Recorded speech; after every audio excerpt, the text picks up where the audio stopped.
Bueno, ¿y qué ocurre? Hemos visto anteriormente. ¿Qué sucede si en una solicitud que formulamos falta alguno o algunos de los requisitos que pide la ley? Lo hemos comentado, lo he comentado por encima.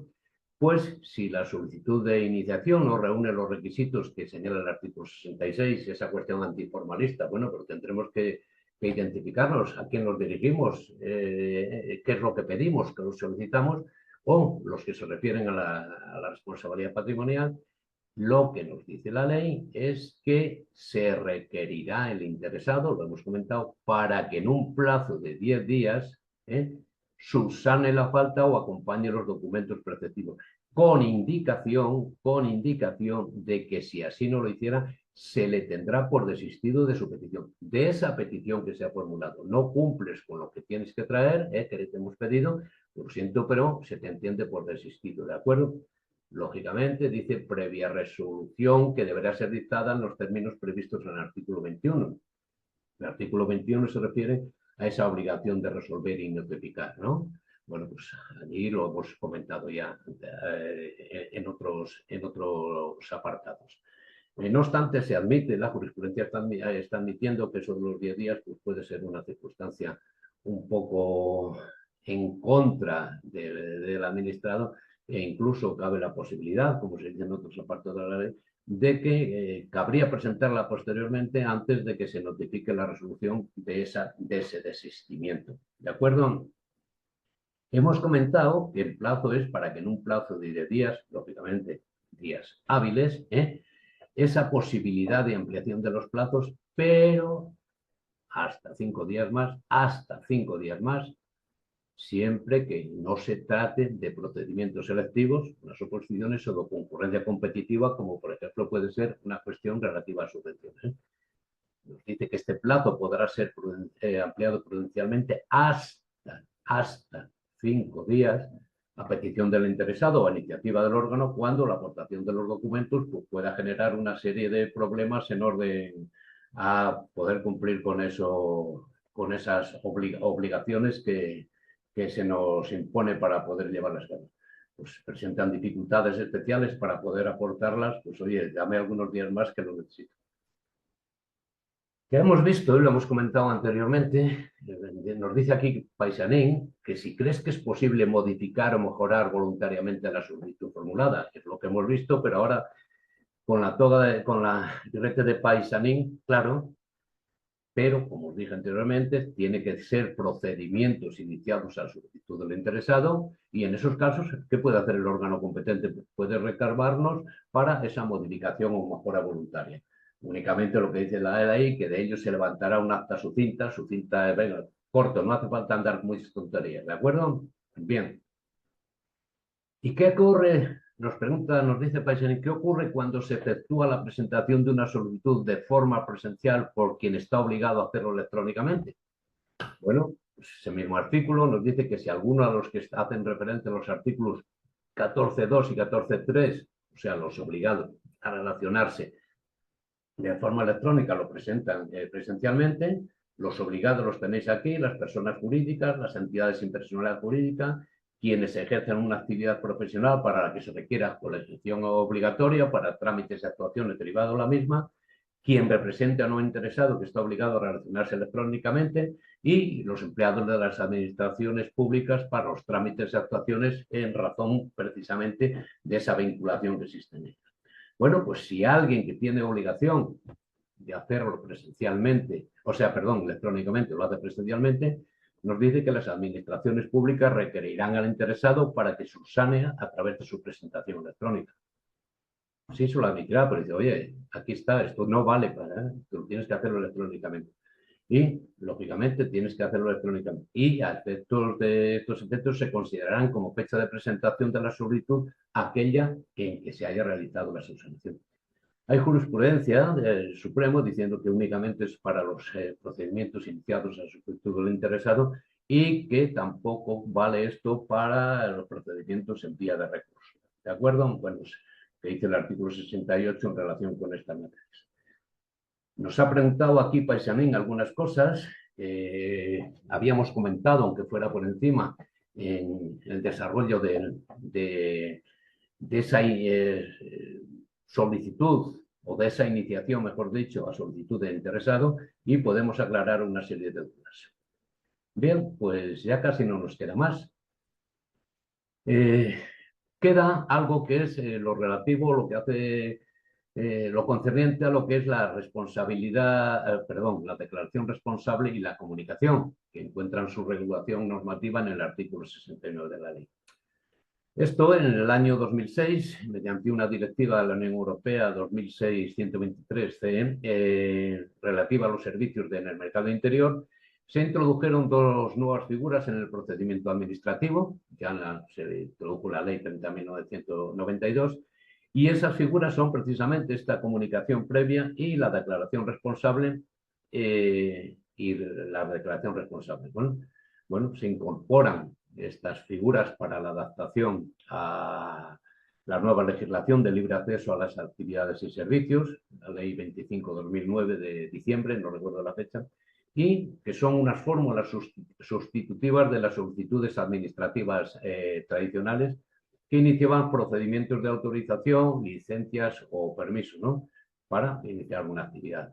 Bueno, entonces aquí se cambia el rol establecido. Ahora lo que haces o lo que se deben hacer los quienes se encuentren en esta situación es bien presentar una declaración de responsable o bien una comunicación. ¿De acuerdo? Bueno, pues lo que tenemos que ver es qué entiende la ley por declaración responsable. Hay dos cosas, declaración responsable y comunicación. ¿De acuerdo? Bien, nos dice que por declaración responsable es el documento suscrito por un interesado en el que éste manifiesta, bajo su responsabilidad, que cumple con los requisitos establecidos en la normativa vigente para obtener el reconocimiento de un derecho o facultad o para su ejercicio, que además dispone de la documentación que así lo acredita y que la pondrá a disposición de la Administración cuando lo sea requerido. Y además que se compromete al cumplimiento de las obligaciones durante el periodo de tiempo que sea inherente al ejercicio del derecho. Vamos, que tengo todo y que además puedo presentártelo y que voy a cumplir con todo lo que hay establecido. Eso sería una declaración responsable. Una comunicación es simplemente un documento en el que el interesado pone en conocimiento de la administración pública competente sus datos identificativos o cualquier otro dato relevante para el inicio de una actividad o el ejercicio de un derecho. Entonces, frente a la situación anterior de iniciación por la administración de los trámites para otorgar permisos, licencias y tal, como consecuencia de esta directiva del año 2006, la 123, se dio se dio la vuelta a la tortilla y se instalaron estas figuras de la declaración responsable y de la declaración previa, ¿no? Entonces, de la comunicación, de la declaración responsable, lo he dicho, de la declaración responsable y de la comunicación. Bien, pues entonces sabemos ya lo que es una y otra, y entonces lo que vemos es que los efectos que producirán una u otra. Nos dice el artículo 69 que tanto una como otra permitirán el reconocimiento o el ejercicio de un derecho o bien el inicio de una actividad desde el día de su presentación. Lógicamente, sin perjuicio de la comprobación, control o inspección que tenga que realizar posteriormente la administración. No obstante, a que nos dice que permitirán eso desde el día de la presentación, cabe que la comunicación pueda presentarse dentro de un plazo posterior al inicio de la actividad, cuando la regulación específica de esa situación, pues así lo disponga o lo prevea expresamente. ¿De acuerdo? Necesidad, entonces, permitir el ejercicio de ese derecho o el desarrollo de una actividad desde el día de la presentación. O incluso la comunicación pueda presentarse posteriormente, pues si la normativa reguladora de la materia en concreto dice que se presente dentro de los 4, 5, 6 los días siguientes. ¿De acuerdo? ¿Y qué ocurre en el caso de que en esa declaración responsable, en esa comunicación, haya datos inexactos, haya datos falsos, omisión de datos de carácter esencial, o la no presentación? Puede darse esa situación. Que haya inexactitud, que haya falsedad u omisión, actos de carácter esencial, o que no se presente ante la administración competente. Entonces, en esos casos, lo que le dice la ley, que esas circunstancias determinarán la imposibilidad de continuar con el ejercicio del derecho o actividad. Aparte, las posibles responsabilidades en que se puedan, bien de orden penal, civil o administrativa, en que se pueda haber incurrido, ¿de acuerdo? Y únicamente lo que hace después posteriormente es, para que eso no se quede sin más, es que las resoluciones de esas administraciones públicas que declaren esas circunstancias, inexactitud, falsedad, omisión o no presentación, podrán determinar la obligación del interesado de restituir la situación jurídica al momento previo al reconocimiento. Antes que empezaste con aquello que resulta que lo que me presentaste no era en condiciones, ¿de acuerdo? Bueno, pues entonces puede establecer, determinar esa obligación del interesado de restituir la situación jurídica al momento previo al reconocimiento o al ejercicio del derecho o al inicio de la actividad correspondiente. Así como también puede, cuidado, puede establecer la imposibilidad de instar un nuevo procedimiento con el mismo objeto durante un periodo de tiempo determinado por la ley. Bueno, ya que encima me has traído esto que está mal, bueno, pues con arreglo a la ley no podrás volver sobre esta materia en el plazo que venga establecido. Bien, únicamente lo que nos dice ya al final es que las distintas administraciones públicas tendrán permanentemente publicados y actualizados modelos de declaración responsable y comunicación que sean fácilmente accesibles para los interesados. Y hay una cosa que debemos tener en cuenta, que no cabe la posibilidad de que la administración nos exija una declaración responsable y una comunicación. Nos dice la ley que únicamente será exigible bien una declaración responsable, bien una comunicación para iniciar una misma actividad, o obtener el reconocimiento de un mismo derecho o facultad, sin que sea posible la exigencia de ambas acumulativamente. O sea, cuando se trate para el inicio de una misma actividad o obtener el reconocimiento de un derecho. No me pida las dos porque la ley nos dice que con una es suficiente, ¿de acuerdo? Que no me puede ser. Bueno, pues hasta aquí entonces,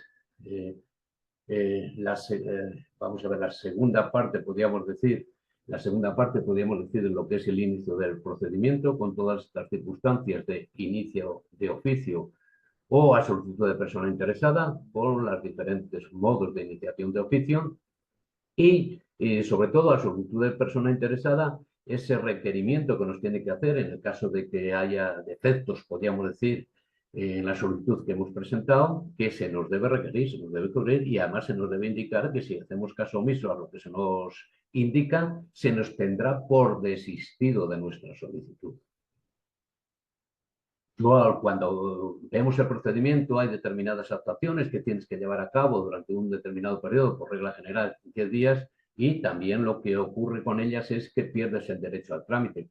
No ocurre eso con todo, porque, por ejemplo, cuando vamos a lo relativo a la caducidad, se nos tiene que advertir la administración de que si en el plazo de 3 meses no cumples con lo que te pide, siempre que sea sobre cuestiones, lógicamente, de enjundia, no sobre cualquier cosa andar por casa, pues que se declarará se producirá la caducidad del procedimiento. Aquí no, como se va a iniciar el procedimiento, únicamente lo que se tendrá es como que has desistido de esa solicitud que presentaste, pero que resulta que faltaban elementos de juicio y no aportaste los documentos o lo que fuera.